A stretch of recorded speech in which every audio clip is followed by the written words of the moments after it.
নমস্কাৰ আপোনালোক সকলোকে আমাৰ স্বাগতম জনাইছোঁ। আজি 10 জুলাই 2026 বৰ্তমান ছ'চিয়েল মিডিয়াত আৰু বিভিন্ন প্লেটফৰ্মত অসম চৰকাৰৰ দুখন অতি গুৰুত্বপূৰ্ণ আঁচনিক লৈ বহুত চৰ্চা চলি থকাৰ দেখা গৈছে। প্ৰথমটো অৰুণোদয় আঁচনি অৰ্থাৎ অৰুণোদয় ছিষ্টেম টকা 1 জুলাইৰ পৰা 2000 টকাকৈ বৃদ্ধি পাব নেকি? আৰু দ্বিতীয়টো হৈছে চৰকাৰী ঘৰ বাবে 55,300 টকা সম্পৰ্কীয় এটা খবৰ ভাইৰেল হৈ পৰিছে, যিটো বহুতে সত্য বুলি ভাবিছে আৰু বহুতে মিছা বুলি ভাবিছে বা মিছা বুলি কৰিছে। আজি এই বিশেষ ভিডিঅ'টোত আমি কোনো উৰা বাতৰি বা ক্লিক ব্ৰেক নহয়, বৰঞ্চ অসম চৰকাৰৰ শেহতীয়া কেবিনেট সিদ্ধান্ত আৰু মুখ্যমন্ত্ৰী ডক্টৰ হিমন্ত বিশ্ব শৰ্মা ডাঙৰীয়াৰ চৰকাৰী ঘোষণাৰ ওপৰত ভিত্তি কৰি ইয়াৰ আচল সত্যতা আপোনালোকৰ সন্মুখত দাঙি ধৰিম। আপুনি যদি এগৰাকী অৰুণোদয় হিতাধিকাৰী বা চৰকাৰী গৃহৰ আঁচনিৰ বাবে অপেক্ষা কৰি আছে, তেন্তে ভিডিঅ'টো অলপো স্কিপ নকৰি শেষলৈকে চাওক, যাতে আপুনি কোনো প্ৰৱঞ্চনাৰ বলি হ'বলগীয়া নহয়। আহক প্ৰথমতে আলোচনা কৰোঁ বহল প্ৰত্যাশীল অৰুণোদয় আঁচনিৰ বিষয়ে।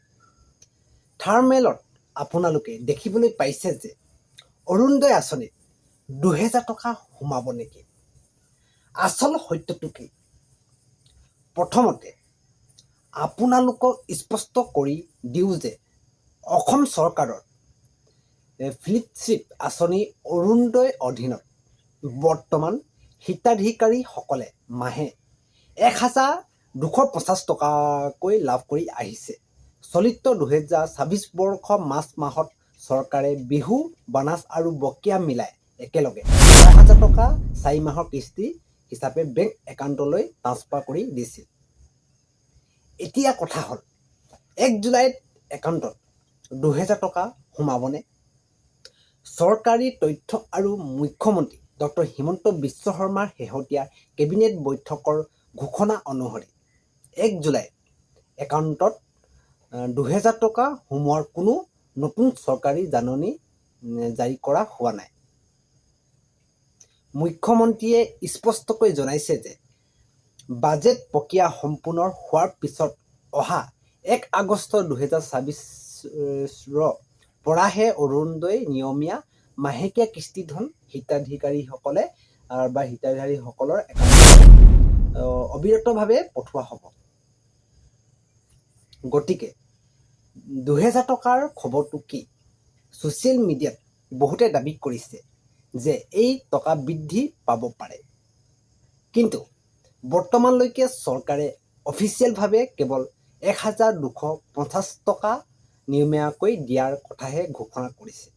গতিকে 1 জুলাইতে হঠাৎ একাউণ্টত 2000 টকা সোমোৱাৰ খবৰটো সম্পূৰ্ণৰূপে সঁচা নহয়।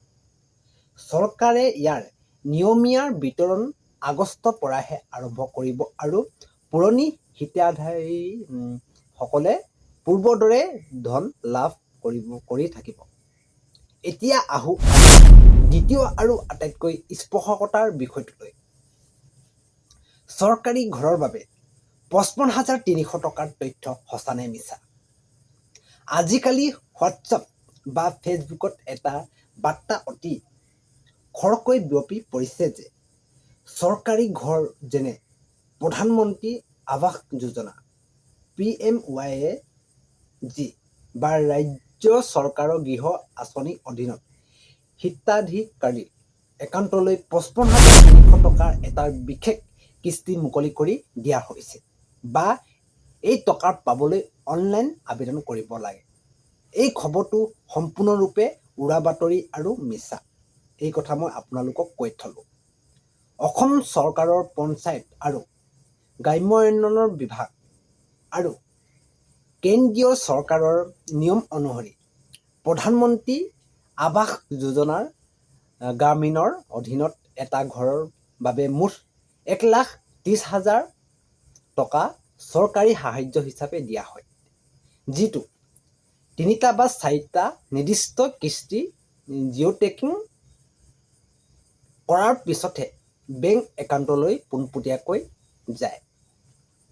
ইয়াত 55,300 টকা নামৰ কোনো সুকীয়া বা একক কিস্তি চৰকাৰী নিয়মত নাই।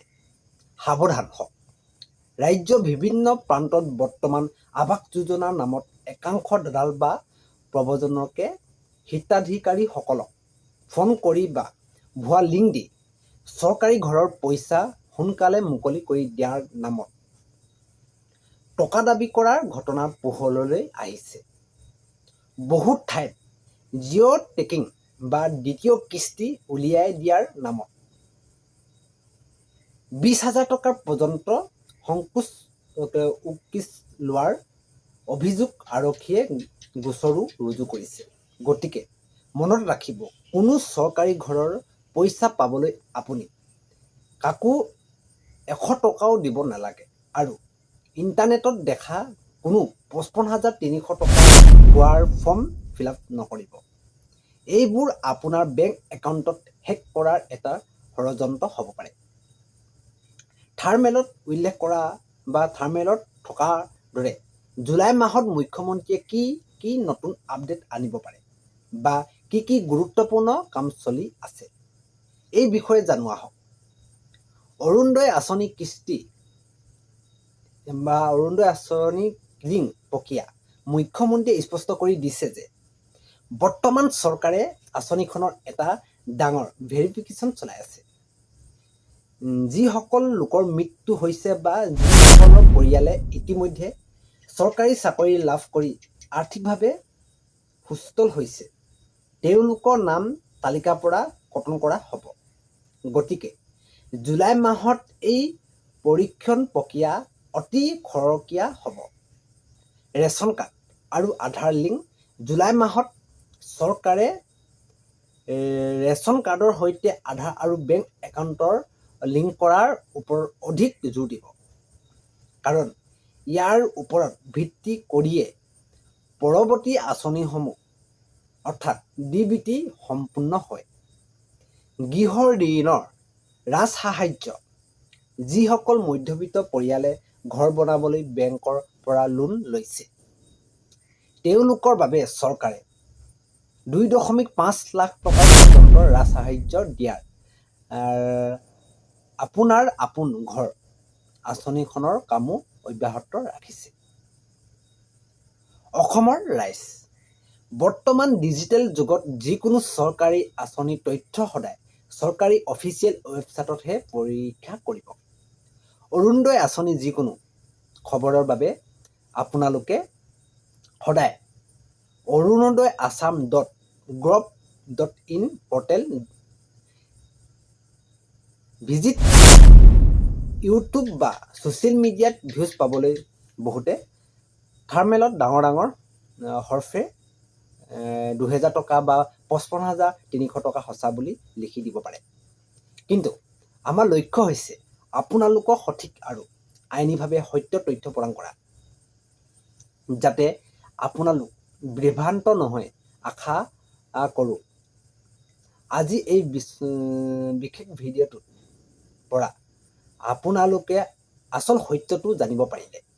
যদি তথ্যখিনি ভাল পালে তেন্তে আমাৰ গাঁও বা চুবুৰীয়া আন মহিলাৰ আৰু বন্ধুসকললৈ এই ভিডিঅ'টো শ্বেয়াৰ কৰি দিয়ক।